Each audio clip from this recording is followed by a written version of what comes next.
तो ऐसे हाथ पकड़ने लगा। तब कबीर साहब ने बोला, गुरुजी समझ कहो मोर बाही, गुरुजी सोच समझ के मेरी बाह को पकड़ना, गुरुजी समझ कहो मोर बाही, जो बालक घुनघुना पहिनत वो बालक मैं नहीं, गुरुजी समझ कहो मोर बाही, रामानंद जी के 4,84,000 चेला, वो चेला मैं नहीं, गुरुजी समझ कहो मोर बाही।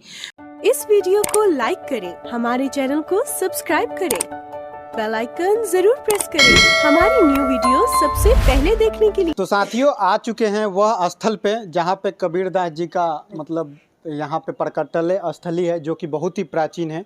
और यहाँ पे एक माता जी मिल गई हैं जो कि कबीरदास से जुड़े बहुत से जानकारी हमें देने वाली हैं। तो माता जी आपका क्या नाम हुआ? साध्वी राधा। साध्वी राधा जी। और माता जी ये कबीर यहाँ पे दास जी लिखे हैं, मतलब दास जी हैं, तो इनका यहाँ पे जहाँ भी देख रहे हैं हम बैनर पोस्टर में तो यहाँ पे साहब लिखा जा रहा है। साहब लिखा हाँ, गया तो क्यों मतलब दास को हटाकर साहब यहाँ पे साहब? साहबे की वो साहब हैं, जी जी। वो उनकी स्थली ये हैं और वो महान पुरुष हैं, कोई शादीशुदा नहीं है, कोई दास्तापन नहीं है, पर उन्होंने जो भी अपने बड़े होते हैं, जो ज्ञानी होते हैं, जो महान होते हैं, वो अपने आप को छोटा ही समझ करके लेते हैं। तो कबीर साहब ने ये जन्म स्थली इसलिए पड़ा कि नीरू और नीमा नाम के था। तो नीमा नाम का एक दंपति जो मड़वाडी में रहती थे, तो उन्होंने उनको मतलब, और नीरू नाम का मतलब कबीर चौरा, मतलब मड़वा, उसका नाम था पहले नरहर था, पर उन्होंने मतलब मड़वाडी से शादी करा के गौना करा के ला रहे थे। तो डोली में, जो डोली 4 कहरवा होते हैं ना, उस डोली में शादी गौना करा के ला रहे थे। उनको अचानक प्यास लगी तो उन्होंने बोले कि पतिदेव मेरे को प्यास लग रही है, अच्छा मैं देखता हूँ कि कहीं आसपास में सरोवर हो या जल हो तो मैं आपका पानी जरूर बताऊंगा। फिर उन्होंने, पति ने आया, देखा तो सरोवर भरा हुआ लहर तारा हैं, तो उन्होंने कहा कि इस सरोवर में जल है और आप जा कर के पी सकती हो। पहले तो ये तालाब का पानी भी पीने के लिए पीने का योग्य बहुत लंबा था और ये मतलब कि नदी बहुत में लंबा चौड़ा था। वरुणा नदी जो है इसी में जुलती मिली थी, जाने ने, पर अभी अब खंड के कारण से वो सब हो गए हैं। अच्छा, तो वो दोनों दंपति को प्यास लगी जी। तो वो इस तालाब के किनारे आए थे। हाँ, तो फिर उन्होंने, पति ने अपने पत्नी को भेजा, नीमा को भेजा। उन्होंने पानी पीने का जैसे आया, जैसे आ करके उन्होंने ऐसे उतरी तो उतर करके उन्होंने पानी ऐसा जस्ट पीने वाले थे, तब तक से उन्होंने कमल पुष्प में किलोल करते हुए, खेलते हुए मतलब बालक देख लिया। कबीर साहब को देख लिया। कबीर साहब ने देखा, अष्टानंद भी उस समय में मौजूद थे। उन्होंने चमत्कार गोला निकलते हुए, अभी बताएंगे, उन्होंने चमत्कार गोला निकलते हुए देखा। देख करके उन्होंने उसमें बालक बन करके वो खेलने लगा तो जस्ट ही नीमा ने उसको देखते ही उसके आगे बढ़ने लगे। अच्छा। पानी होने का प्यास सुधी बुद्धि बुझ गए, भूल गई, अब भूल करके आगे बढ़ने लगे। उनको पाने के लिए नहीं, बच्चे को, उस बच्चा को पाने के लिए। फिर उधर से पति देख रहे थे, अरे ये कहाँ आगे बढ़ रही है। तो उन्होंने देखा, तो फिर देख करके पति ने आया तो वो बच्चे के पास पहुंच गए थे, कमल पुष्प में किलोल करते हुए। फिर उन्होंने बोले कि नहीं, जस्ट उठाया हाथ में, तब तक से उन्होंने, क्या नाम है, पति ने मना कर दिया, नहीं, अनजान बालक को नहीं छूना। अनजान बालक नहीं, देखो अभी आपको गौना करा के ला रहा हूँ और आपके गोदी में बच्चा साथ में जाएंगे तो दुनिया वाले क्या कहेंगे, इसलिए आप इस बच्चा के चक्कर में मत पड़िए, आप आइए और आकर के अपने चलते हैं। तब तक से दोनों जस्ट वापस हुए, नीरू और नीमा। उनको कहे चलिए, ऐसा होते हैं ना, ऐसा उनको मतलब ले करके चल रहे थे। तब तक से ऐसे दोनों वापस हुआ, तब तक से आकाशवाणी हुई कि कहे, हे नीरू नीमा, मैं इस धराहर पर आया हूँ तो मैं जितनी डंबर है, जितने जितने जात पात छुआछूत भेदभाव राग देश उसको मैं तोड़ने के लिए आया हूँ इस धराहर पर, इस धरती पर। तो आप मुझे छोड़ के मत जाइए। एक आपके माध्यम से मेरा मतलब संसार में एक आना हुआ है, तो आप मुझे ले करके चलिए। उन्होंने लिया, ये बात सुन करके उन्होंने ले करके नरहरपुर मतलब वहाँ ले करके गया। वहाँ पर नीरू का छोटा सा झोपड़ी था। नीरू नीमा जो थी थोड़े से मुस्लिम समाज के थे, पर देखो हीरा जहाँ भी रहता है कहता है कि उसी समय में हुआ गगन मंडल से उतरे सदगुरु सत्य कबीर, जलज माही पोढ़न किया 2 दिनन के पीर। उन्होंने वो साखी मतलब ये किया। फिर वहाँ पर ले कर के गए, ले कर के कबीर चौरा में ले कर के गया तो वहाँ पर कुछ नहीं था, झोपड़ी था। तो झोपड़ी में मस्त बढ़िया देखने लगा, इधर से कांजी और उधर से पंडित सब मिलजुल गए। वो अपने कुरान लेकर के, वो अपने पोथी पत्र लेकर के, तो पोथी पत्र लेकर के वो पढ़ गए। पढ़ने के बाद में उन्होंने कहा कि इसका नामकरण रखेंगे। इधर मुस्लिम भी कहने लगा कि इसका नामकरण रखेंगे। पर जब भी वो अपने कुरान निकाला तो कबीर नाम निकला, जब भी वो अपने पोथी पत्र निकाला तो कबीर नाम निकला। ये वो हाँ, हो रहा था बस यही है। बार बार पन्ना पलट पलट करके देखा, पर दोनों का सिट्टी पिट्टी बंद हो गए। फिर क्या बोले, हारे दामे कहा कि यही नाम रहने दीजिए, कबीरे नाम रहने दीजिए। नाम हाँ, कबीर नहीं, वो कबीरे था। फिर उन्होंने न कबीरे नाम रहने दीजिए, दोनों का नाम रह गया। दोनों के मने में पोथी पत्र में वही निकला। उसके बाद में कबीर साहब ने बोला कि ये तो इसमें तो छोटा सा झोपड़ी है, अब मुझे भजन पूजन करना है।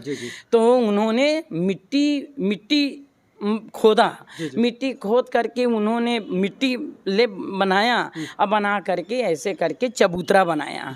और चबूतरा बना करके उन्होंने चबूतरा बनाया। तो उस दिन से नाम पड़ गया, उसी में बैठ करके भजन पूजन किया तो उसका नाम पड़ गया कबीर चौरा। अच्छा। ऐसा नाम नहीं पड़ा था, नरहरपुर था। पर उसमें बैठ करके भजन पूजन किया कबीर साहब ने, तो उसका नाम पड़ गया कबीर चौरा। हाँ, उस चबूतरा पर बैठ के वो मतलब कि भजन तपस्या त्याग। हाँ, फिर धीरे धीरे ऐसा देखने लगा, सत्संग में जाने लगा। रामानंद जी का 4,84,000 चला था। वहाँ पर जाके सत्संग भजन सुनने के लगा तो वो लोग मतलब धक्का मार मार के भगाते थे, कहते थे कि ये कबीरा ये व्यंग शब्द है, ये अच्छी शब्द नहीं है। फिर उन्होंने कहते थे कबीरा नेंगुरा कहाँ से आ गया। रामानंद जी ने भी देखा कि ये तो क्या है, तो कहे भाई सब आते हैं आपके गुरुजी, आपकी सब सभा में आते हैं, सत्संग में आते हैं तो आप सत्संग सुनाते हैं, पर मैं आता हूँ तो धक्का मार के भगाते हैं। उन्होंने गुरु रामानंद जी ने भी कहा, सब शिष्य ने कहा कि आप नेंगुरा हो। अच्छा, कबीर साहब ने कहा कि देखो छोटा बन जाने से ऊंचा सब कोई चले, नीचा चले ना कोई, और नीचा होकर जो चले तो सबसे ऊंचा होए हैं। तो उन्होंने कहा कि चलो मैं छोटा थोड़ी देर के लिए मैं झुकूंगा। तो जैसे माँ बाप झुकता है तो बच्चा झुकता है। हैं, उन्होंने कहा मैं गुरु बनाऊंगा तो सारा दुनिया बनाएगा, मैं झुकूंगा तो फिर सारा दुनिया झुकेगा, तो इसलिए चलो मैं थोड़ी देर के लिए गुरु बना लेता हूँ। उतना नहीं था, पर उन्होंने झुक गया। और झुक करके उन्होंने 4 बजे रामानंद जी गंगा किनारे से स्नान करके रोज 4 ब्रह्म मुहूर्त में आते थे। तो उन्होंने मस्त बढ़िया भजन मतलब ये किया, और करते करते उन्होंने आया, उसका पैर के खड़ाऊ जो है छोटा सा बालक शिशु बन करके वहाँ पर लेट गया। किसके पर? गंगा किनारे के, हाँ, गंगा घाट पर सीढ़ी पर। तो उन्होंने देखा उनका खड़ाऊ पड़ा तो वो चिल्ला के रोने लगा। तो कहे कोई बच्चा का सिर में मेरे चरण लग गया। फिर उन्होंने उठा करके बोले कि बेटा राम नाम कहो, बेटा राम नाम कहो, मैं आपको राम नाम का मंत्र देता हूँ। ऐसा कह दिया और वहीं लेटा दिया और चला गया। अब कबीर साहब तो शाम के टाइम में हुआ तो इतना बड़ा हो गया, हाँ। इतना बड़ा हो गया। अब एकदम से अब यहाँ से लेकर के यहाँ तक स्टेज लगा हुआ है, बड़ा आश्रम था रामानंद जी का। उन्होंने जा करके एकदम से कबीर साहब ने आया और सीधा घुसने लगा। सब चेला चिल्लाने लगे, कबीरा कबीरा कहाँ से आ गया, कहाँ से आ गया। उन्होंने उस दिन दावा कर लिया कि इतने दिन तक मुझे नेंगरा समझ रहे थे, आज तो मैंने गुरु परिपूर्ण कर लिया है, अब चलो मेरे को कैसे धक्का मार सकते हो।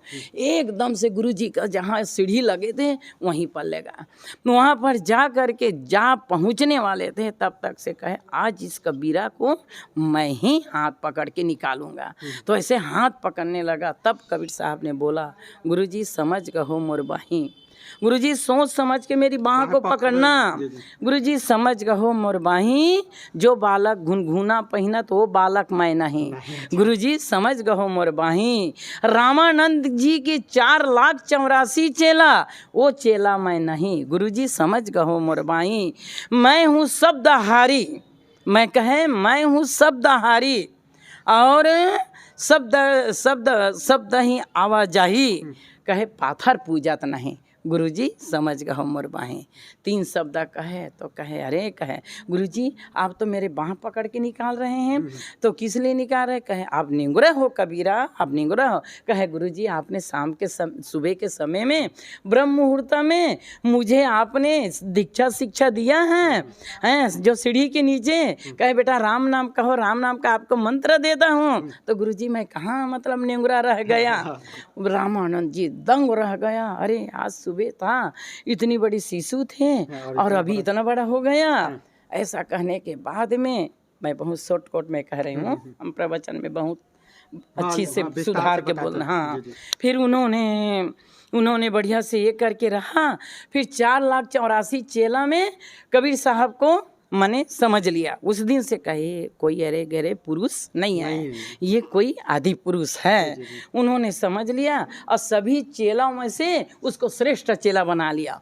अब इधर तो ढिंढोर पीटने लगा सब चेला, अरे हम तो कब से चेला हैं और ये गुरुजी है कबीर साहब को। अब उन्होंने बना दिया। बनाने के बाद में कहे बेटा कबीर अने की ये जितनी देवी देवता है 33 कोटि, ये सबको नहला धुला देना। मैं कहीं यात्रा में जा रहा हूँ और नहला धुला करके भोग लगा देना।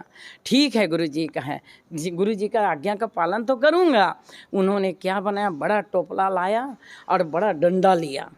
कहे महादेव पार्वती शालिक राम हनुमान जितने भी मूर्तियां थे, कांच पीतल पत्थर सोना चांदी जो भी थे, उन्होंने कहा कि बहुत दिन से आप लोग बैठे रहते हो, स्नान ध्यान ज़्यादा नहीं करते हो, ब्राह्मण जो है ऐसा पानी छींच देता है। तो कहे चलो इस टोपला में बैठ जाओ और मैं कितना को नहलाते रहूँगा, आप लोगों को गंगा जी में स्नान करवा के ले आऊँगा। तब उन्होंने लाया और उन्होंने कहा तब बैठ जाओ बैठ जाओ। नहीं बैठा, वो क्या बैठेगा जड़।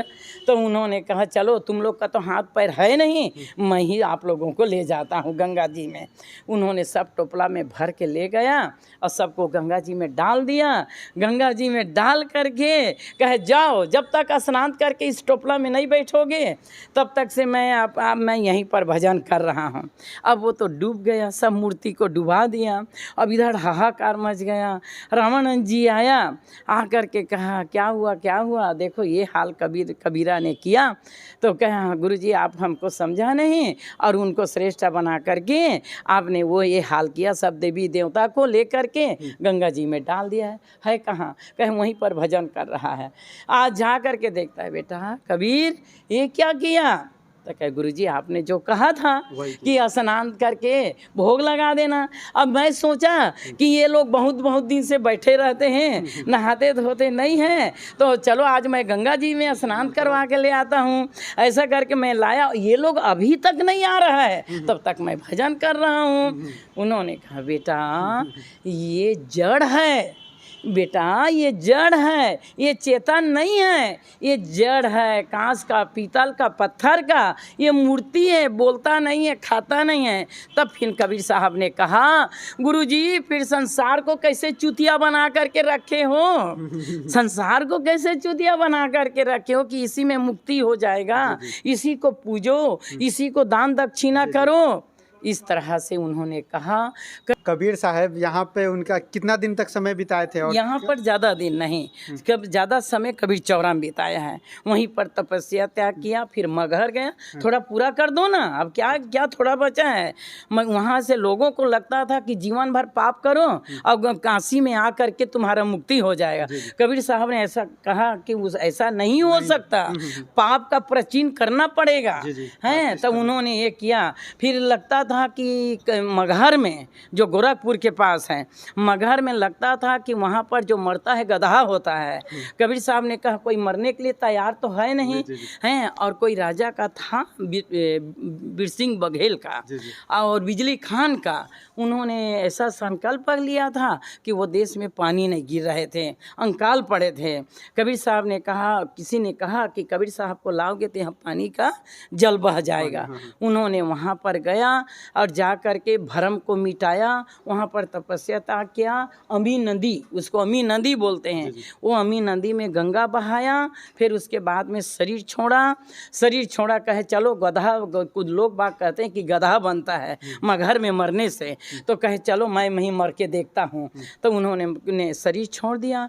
शरीर फूल में वो जन्म लिया और जाकर के इधर दोनों तरफ से खींचातानी हुआ।